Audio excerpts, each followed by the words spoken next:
আমরা কেন মিলাদ পড়িব?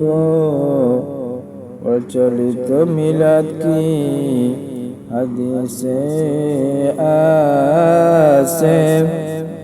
মিলাদ কি নবী কখনো পড়েছেন? সাহাবীরা কখনো কি পড়েছেন? কিভাবে এই মসজিদে মিলাদটা কায়েম হইয়াছে?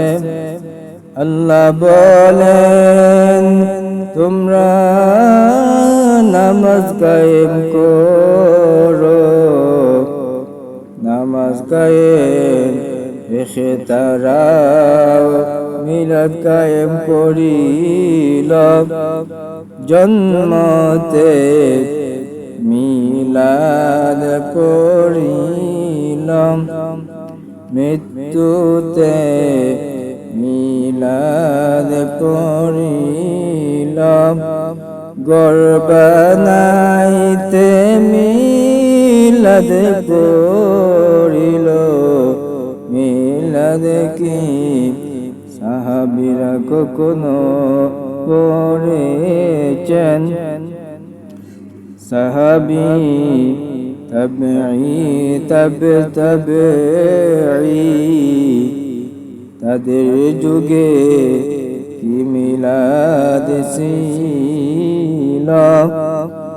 কেন তুমি বাদশার বানানো পন্থায় মিলাদ কায়েম করো?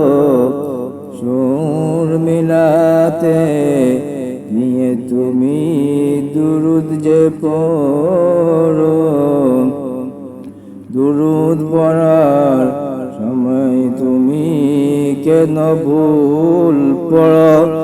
নবী শানে দুরুদ পড়ো। দুরুদে আবার কেন ভুল পড়িবে?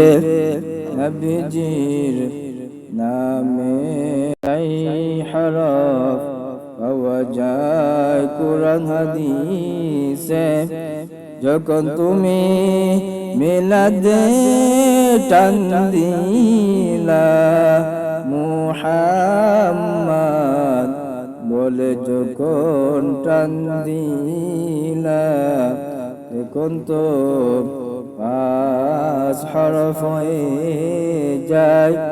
নবী শানে দুরূদ পড়িবে, আবার তো আদবে খেলাফ করিবে।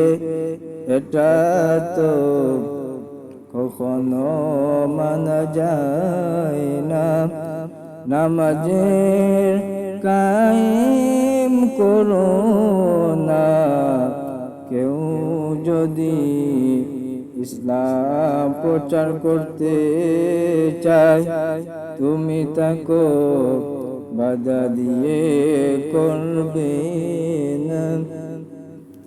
এই ভুবনে কেন এসেছো? হক্কানি আলেম যদি হতে পারলে না, এই মানুষ বেদাতি কাজ করো কেন? রাসূলের হাদিসে আছে, বেদাতিরা পথভ্রষ্ট, আর প্রত্যেক পথভ্রষ্টই জাহান্নামী।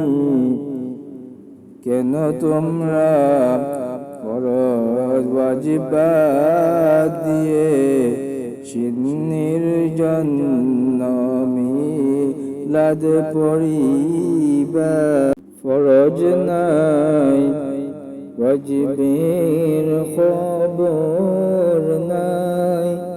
সুন্নত নাই মুস্তাহাব তো নাই, অন্য একটা জিনিস আনিলা।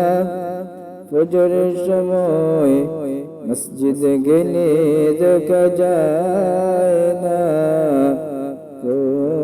তোমাদের ভক্তবৃন্দদের। মাঝে মাঝে কোন যদি আদায় করে, তাহলে তো নফলে কাজ হবে না।